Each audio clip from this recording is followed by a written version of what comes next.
하나님 말씀은 연계시록 5장 11절 내가 또 보고 들음에 보좌와 생물들과 장로들을 둘러서 많은 천사의 음성이 있으니 그 수가 만만이요 천천이라. 아멘. 아멘. 감사하시고 고마우신 하나님, 이제 귀한 말씀 또 주셔서 오늘 아버지 하나님께서 귀한 말씀을 저희들의 상고하고자 할 때 성령께서 채우시고 이끌어 주시오며 아버지 하나님께서 새로운 지혜와 총명을 주시고 깨달음을 주시옵기를 간절히 바라고나며 예수님 이름으로 기도드렸사옵나이다. 아멘. 아멘. 괜찮아요. 하나님께서 우리가 하나님을 믿고 가는 길, 이 길에 바로 하나님은 우리를 그냥 버려두지 않으시고 천사들을 보내셔서 우리의 삶, 그 믿음, 모든 것을 도와주시고 이끌어주시게 하셨다는 것입니다. 그래서 오늘은 천사들의 도움을 받자, 천사들의 도움을 받는 그러한 믿음이 되고 그러한 성도가 되고 그러한 그리스도인이 됐을 때 비로소 우리가 예수 그리스도의 성화를 이루는 믿음의 성도들이 되는 줄로 믿습니다. 아멘. 천사와 그리스도, 천사와 그리스도는 그럼 어떤 관계인가? 천사는 하나님의 수종을 되는 하나님과의 주종 관계다, 이렇게 볼 수가 있습니다. 아울러 하나님의 명령에 따라 구원받은 자, 하나님의 백성들인 우리 성도들에게 수종을 들기 때문에 우리는 반드시 천사의 수종을 받아야 한다는 것입니다. 그래서 신약 성경의 말씀에 보면 천사의 수종이 꽉 차 있습니다. 그 천사의 수종을 받는 사람들, 끝 영안이 열리고 기적과 이적을 행사하며 하나님 나라를 이끌어가고 주 말씀대로 살아가는 그 사람들, 이 사람들, 천사의 수종을 받지 못하는 사람들은 바로 신비론자라고 그렇게 말을 하고 있습니다. 그런데 신비론자라고 말을 하지 말아야 됩니다. 이것은 하나님께서 우리를 도우라고 보내주신 천사들이 그 믿음 안에, 신앙 안에 함께 역사하고 함께 이끌어가는 힘으로 말미암아 온전한 하나님의 백성으로 이끌어가기 때문입니다. 이런 사람들을 볼 때는 첫 번째, 믿음의 중심, 신앙의 중심, 그리스도의 중심의 신앙생활로 그렇게 하나님을 믿는데, 그럼 믿음의 중심, 신앙생활의 중심, 그리스도의 중심의 신앙생활을 하게 되는 것은 무엇이냐? 바로 천사들의 도움을 받기 때문에 그렇게 믿음의 중심, 신앙의 중심, 그리스도의 중심의 신앙생활을 할 수 있게 되는 것입니다.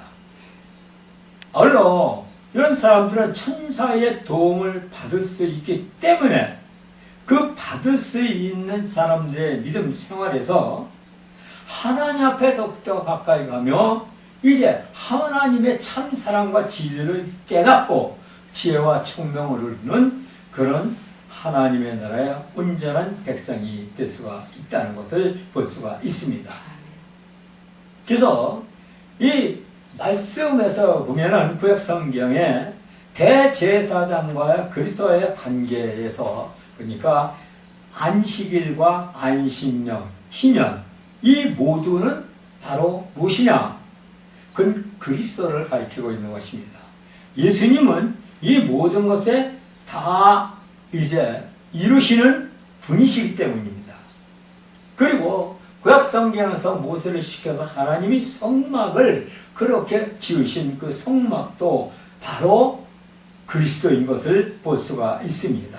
성막은 시내산 모세가 하늘의 식양을 따라 이 땅에 지은 것이 성막이며, 모세가 지은 하늘의 식양은 바로 그 성막, 그것을 그리스도를 나타내는 것입니다. 모세는 하늘의 식양에 따라 이 땅에 유형의 성막을 지었고, 또 여기에서 이 구약 성경에서 이렇게 모세를 통해서 그리스도의 모형이신 성막을 지었는데, 그 신약 성경에서는 누가? 사도 바울 선생은 우리 심령 속에 무형의 성막을 짓게 하셨다는 것입니다. 그리고 그 성막을 짓는 틀을 만들었다는 것입니다. 그러므로 하나님을 믿는 우리들은 예수님을 정확하게 알 수 있는 사람, 또 알고 있는 사람, 그 사람들은 무슨 일을 하든지 믿음 안에서 절대로 벗어나지 않는다는 것입니다. 그리고 이런 사람들에게는 사단이 역사를 못한다는 것입니다. 그리고 그것은 무엇 때문이냐? 바로 영의 세계에서 하늘의 식양을 봤기 때문입니다. 모세와 같이, 사도 바울과 같이 하늘의 그 식양, 그것을 본 사람. 그 식양 뭐냐? 예수 그리스도로 그 모형을 이 땅에 지은 바로 성전. 하늘의 식양을 본 사람은 이 땅에서 그 식양을 만들려고 하면서 또 만들어 가고 있는 것이 믿음의 길입니다. 하늘의 식양에서 식양을 본 모세는 이 땅에서 성막을 지었고, 사도 바울 선생의 서신서에서 보면 무형의 식양을 우리 심령 속에 짓게 하여 주셨다는 것입니다. 그래서 우리는 기도할 때도 믿음 생활에서 항상 주여 이 보여 주시옵소서, 지어 주시옵소서, 말씀하여 주시옵소서, 그렇게 모세와 같이 사도 바울과 같이 기도하고 그 식양에 따라서 살 수 있는 그런 믿음의 굳센 길을 가야 된다는 것입니다. 히브리서 8장 5절에 보면 하늘에 있는 것의 모형과 그림자입니다. 그들이 섬기는 것은 하늘에 있는 것의 모형과 그림자라. 모세가 장막을 지으려고 할 때에 지시하심을 얻은 것 같으니 이르되 산과 모든 것을 산에서 내게 보이던 본을 따라 지으라 하셨느니라. 그렇게 말씀하시고 계십니다. 모세가 장막을 지을 때 지시하심을 얻은 것 같이 하늘의 식양을 본 사람은 이 땅에서 그 믿음으로 반드시 만들어 가게 되어 있다는 것입니다. 무엇으로? 믿음으로. 말씀에서 영안이 열리고 말씀에서 그리스도를 만납니다. 또 그 말씀에서 천사의 수종을 받습니다. 즉 다시 말해 그리스도를 만들어 간다는 것입니다. 그래서 예수님은 뭐라고 말씀하셨습니까? 너희 심령 곧 성전이라고 그랬습니다. 우리 심령 속에 성전이라는 것이 심령. 그러면 왜 성전이라고 그랬냐? 바로 하늘의 식양대로 그리스도가 우리 심령 속에 좌정을 하여야 하기 때문입니다. 그래서 그리스도의 그 좌정하신 그리스도가 우리의 삶을 이끌어 가고 또 우리를 지켜주고 보시며 가르쳐 주시며 지혜로서 다스리고 모든 삶을 이끌어가게 하시기 위해서 그렇게 말씀을 하시면서 볼 수가 있습니다. 그리고 그런 사람들에게는 자신이 그 자신의 심령 속에 그리스도를 만들어가는 확신이 있다는 것입니다. 그리고 내 심령 속에 그리스도께서 보내신 성령이 함께 하시고 내가 가는 길에 성령의 이끌림을 받아 하는 일은 성령의 충만함으로 그 나타남이 있게 된다는 것입니다. 그렇게 될 때 그 세계에 자신을 묻고 천국의 소망을 바라보며 축복 속에 행복의 틀을 만들어 간다는 것입니다. 그런데 이 행복의 틀이 뭐냐? 이 땅에서는 하나님을 정말 굳게 믿고 영적인 사람으로서 영의 세계의 삶을 살며 천국의 소망을 바라보는 삶, 그런 삶으로 살아가는 사람이 바로 축복 속에 그리스도의 이제 그 사랑 안에서 축복 속에 행복을 만들어가는 그런 믿음의 사람들이라는 것을 볼 수가 있습니다.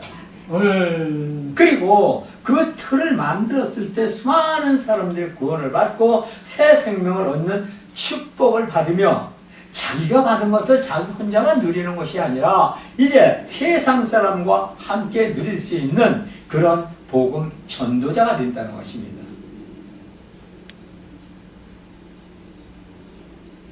자, 그 이 땅에서 이제 그렇게 만들어 가는데, 그러면 그것이 이제 우리에게 어떤 의미를 미치는가, 또 어떤 삶을 살아가는가. 존 칼빈주의를 만들어 놓으니까, 존 칼빈이 칼빈주의를 만들어 놓으니까 그 칼빈주의 사상으로 유럽 문화가 일어났다는 것입니다.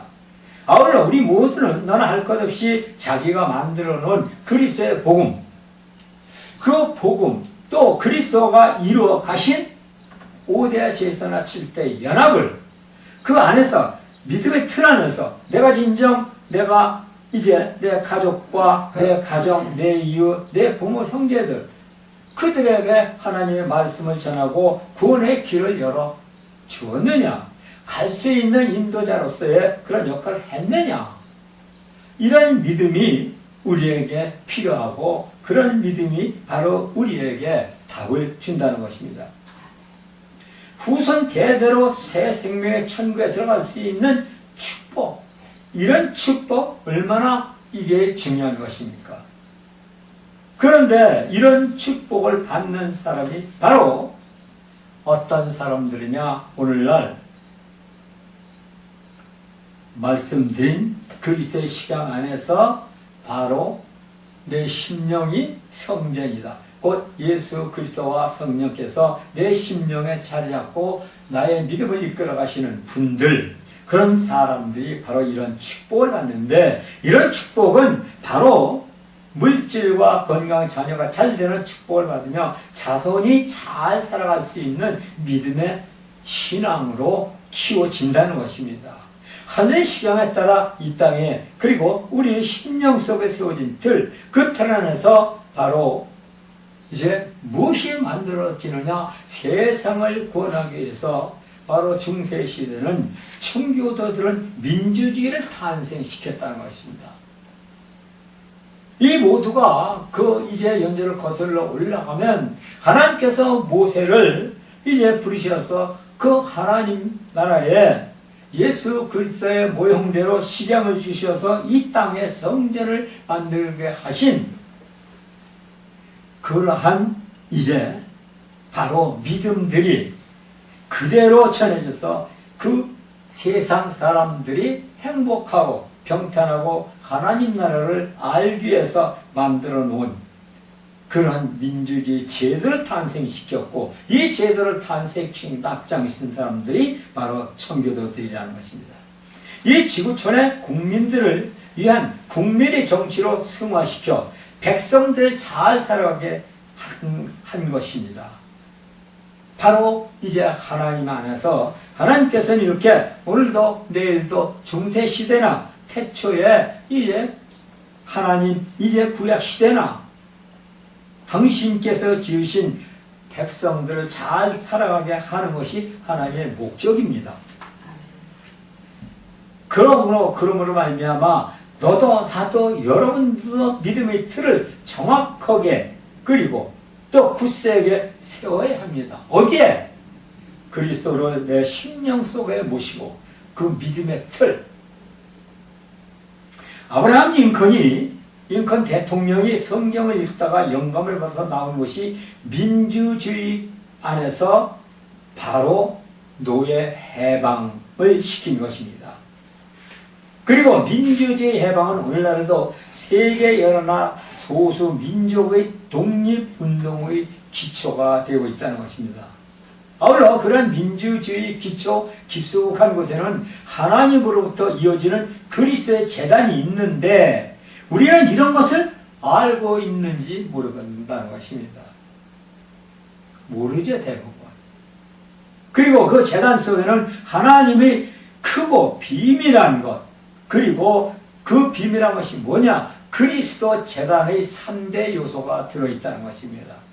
그 제단의 3대 요소는 바로 제단과 제사장과 제물이 있는데 히브리서는 이것을 말하고 있다는 것입니다.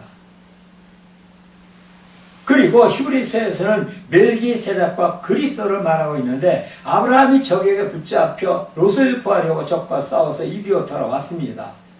아무 근거 없이 뿌리도 없었습니다. 그런데 살렘왕이라는 분이 있는데 그 왕이 아브라함에게 착한 일을 한 것을 알고 이렇게 말씀하십니다.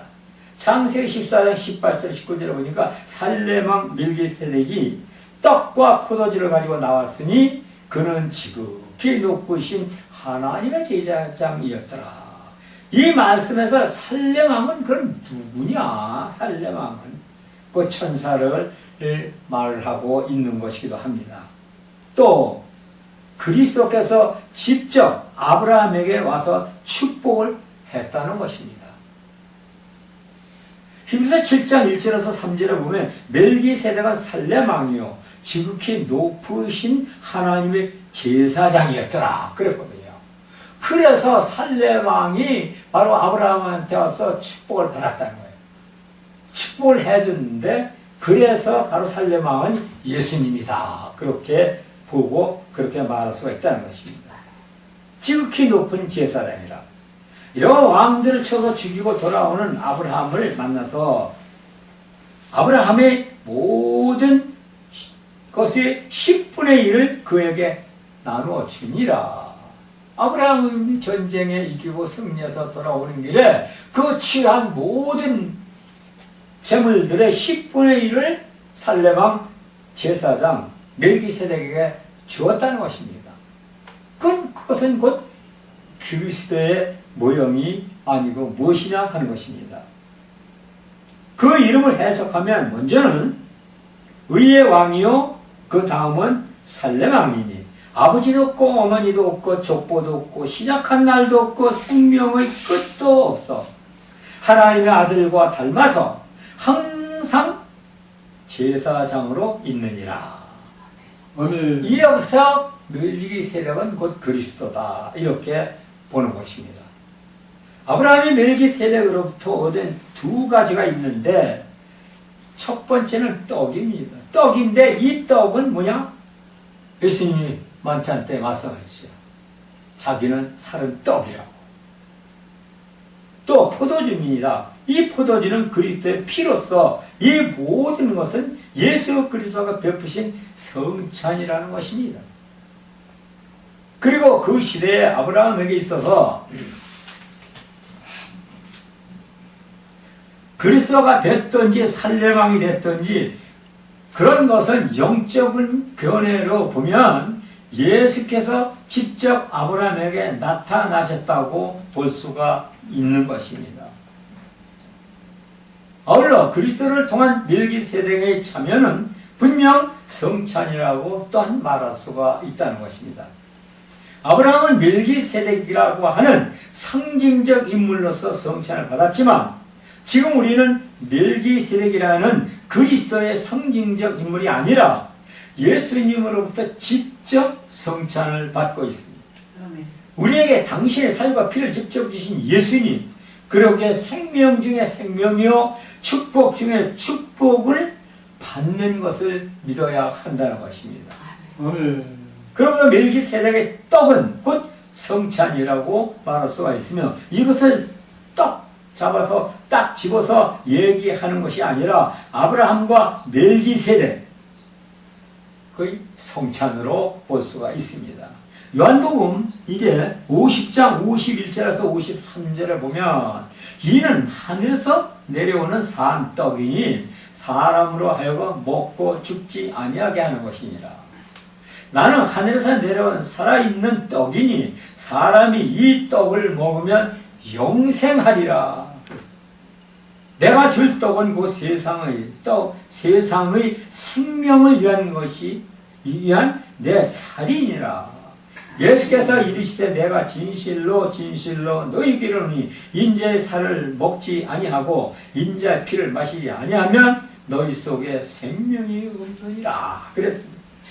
하늘에서 내려온 떡 그리고 살과 피, 오늘날 주님께서 우리에게 그 살과 피의 성찬을 주시는데 성찬의 첫 번째 현상은 뭐냐? 그것은 바로 11조인 것입니다. 성찬을 받는 사람은 그 심령 속에서 탁 튀어나오는 것이 감사이며 그 감사의 증표는 예물인데 그 예물은 곧 11조인 것입니다.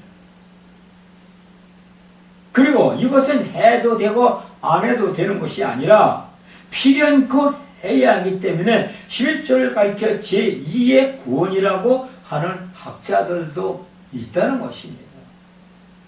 어쨌든 이 성찬에 임하니까 제일 먼저 일어나는 현상이 11조로 나타나는데 교회에서는 하나님을 믿는 백성들이 사람의 믿음에서 성찬의 영이 흐르면 바로 그 사람은 온전한 성도로 거듭나게 된다는 것입니다. 그런데 돈 얘기만 하면 모두가 신경을 곤두세우는데 실상은 신앙생활에서 11조는 제2 구원이라고 할 만큼 중요한데 바로 이 돈 얘기를 하면 성도들은 신경 곤두서가지고 이러쿵저러쿵 실족했니 상처받았니 하면서 자기의 신앙을 온전히 가지 못한다는 것입니다. 만약에 3장 9절 10절에서 보면 뭐라고 그랬으면 너희 곧 온 나라가 나의 것을 도둑질하였으니 너희가 저주를 받았느니라. 만군의 여호와려나 너희 온전한 11조를 창고에 들여 나의 집에 양식이 있게 하고 그곳으로 나를 시험하여 내가 하늘문을 열고 너희에게 복을 쌓을 곳이 없도록 두지 아니하나 보라 그랬습니다. 드려야 한답니다. 축복을 받으려면 내가 먼저 드려 봐야 된다는 것입니다. 그리고 기다려 보라고 하십니다. 하나님의 주시나 안 주시나. 히브리서 11장은 지금까지 제단, 제사장, 제물의 인생 전체의 삶을 경험한 자들을 이야기하는 것인데 믿음의 생활에서는 인생 전체를 걸어야 한다는 것입니다. 신앙이 흐지부지해서는 안 되고 흐려서도 안 됩니다. 왔다 갔다 해서도 안 됩니다. 사단의 틈을 타서 그를 넘어뜨리고 그를 이제 타락하게 만든다는 것입니다. 결국은 멸망의 길을 가게 한다는 것입니다. 믿음의 생활에서 인생 전체에 걸어봤을 때 자신이 원하는 모든 것을 갖게 된다는 것입니다. 인생이 뒤바뀌는 경험과 체험을 하게 된다는 것입니다. 그리스도를 접수하고 마시며 소화해서 성공하는 신앙인이 되어야 한다는 것입니다. 아울러 천사들이 수종을 받음으로 말미암아 꼭 그리스도를 내 속에 완전히 잡아 넣어야 한다는 것입니다. 그리스도를 잡아 넣는다 하니까 좀 이상한 마음이 들죠. 그러나 그리스도가 내 속에서 역사하지 않으면 안 됩니다. 그렇다면 그리스도가 내 속에서 역사하도록 하려면 어떤 믿음과 어떤 신앙을 가져야 하느냐, 그리고 어떤 길을 가야 하느냐, 하나님 말씀 뜻대로 모든 삶을 맡겨야 됩니다. 자아가 앞서도 안 됩니다. 세상 지식이 앞서도 안 됩니다. 자기의 생각이 앞선다. 그것은 마귀가 이제 마귀 사탄이 역사하는 것입니다. 자기 생각을 버리고 자아를 깨뜨리고 오직 주 하나님 앞에 완전히 드리는 것이 바로 주님을 내 속에 잡아 넣고 내가 주님의 뜻대로 주님의 성령의 생각대로 이끄는 대로 가리킨 대로 지켜주신 대로 그런 인생을 살아야 한다는 겁니다. 세상의 수많은 종교들 그들은 그들의 신앙생활에서 이방인이나 이단들은 자기가 믿는 신을 먹고 마시며 목숨을 걸고 소화시키는데 왜 우리는 하지 못하는가? 세상의 이방신들은 먹고 마시며 그 신들을 자기 속에 넣고 그 신을 뜻대로 산다는 겁니다. 그런데 왜 우리 하나님을 믿는 사람들은 예수 그리스도께서 분명히 말씀하셨잖아요. 내 살을 먹고 내 피를 마시라. 그럼 예수님을 우리가 먹고 마시며 그분의 뜻대로 살고 그분의 말씀대로 이 땅에서 하나님을 믿고 온전히 가야 된다는 것입니다. 그런데 예수님께서 그렇게 허락을 하시고 그렇게 해라고 그랬는데도 우리는 못한다는 것입니다. 근데 이단들이나 세상의 수많은 종교들은 그렇게 한다는 거예요. 그 원리를 가만히 이렇게 이제 해석을 해보면 그들은 어차피 이 세상의 삶이 끝이요. 멸망의 길을 가기 때문에 그것이 정말 낙원의 길인 줄 알고 악착같이 매달리고 먹고 마시며 그 뜻대로 살아간다는 것입니다. 그러나 그것은 모두 가짜요, 거짓이요, 미혹인 것입니다. 그거에 속고 가는 거예요. 그런데 우리 하나님을 믿는 사람들은 주님께서 그렇게 주셨기 때문에 이걸 제대로 이제 모르고 또 알지도 못하고 알려보지도 않아요. 그러면서 전적으로 100% 믿지도 않는다는 겁니다. 그래서 이러한 현상이 일어납니다. 우리도 그러므로 해야 합니다. 이방인들처럼 그리고 꼭 성공해야 합니다. 믿음으로 다지고 모든 삶을 맡기고 믿음 안에서 해결을 봐야 된다는 것입니다. 그랬을 때 우리 모든 삶을 주님께서 이끌어주시고 성령을 앞세워서 우리를 이끌어 주시며 또한 천사들 함께 보내셔서 우리를 돕고 수정하는 그런 삶을 살게 된다는 것을 믿으시기 바랍니다. 아멘. 할렐루야. 감사하시고 고마우신 주님, 오늘도 아버지 하나님께서 귀한 말씀 또 이제 저희가 상고하고 또 아버지 하나님께서 배웠습니다. 아버지 하나님께서 총망과 지혜를 주셔서 예수 그리스도가 하신 모든 것 우리도 할 수 있는 능력과 그 믿음을 주시옵소서. 예수님 이름으로 엎드려 드렸사옵나이다. 아멘. 아멘.